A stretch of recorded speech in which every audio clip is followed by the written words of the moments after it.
to share something that I learned as a very young man, and my ministry has become more and more prophetic as the years have passed. And so I'm used to moving in a ministry where I hear the voice of God. That's just part of what I'm all about. In other words, I don't just develop canned messages and get up and preach them. No.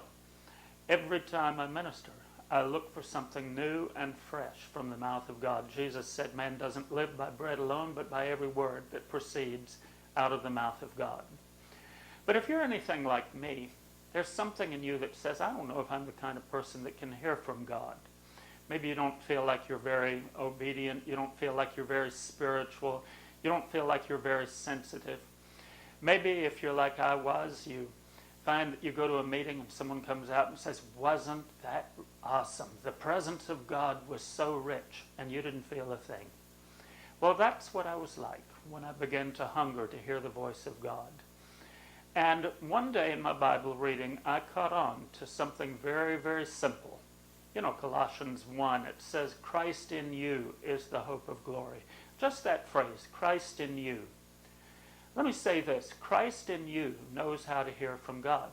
Because Christ in you is the same Jesus who said, I do what I see the Father doing. I speak what I hear the Father speaking. So he was in constant communion with God the Father. Now this same Christ lives in you so that you can have that same communion. And how do I know that's true? Because I, who was one of the most spiritually insensitive people that you have ever met, have become one who is sensitive. Doesn't mean that if there are 10 people in the room, doesn't mean I'm the first one to hear from God. It doesn't mean that sometimes others don't hear things that I might miss. But what it does mean is I'm like a fisherman. I can tell a few stories of those that got away, but I can also tell a few stories about those that I caught.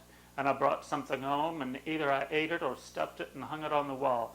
But one way or the other, Christ in you knows how to hear. So I want to encourage you. Don't think that it's just you and your talents.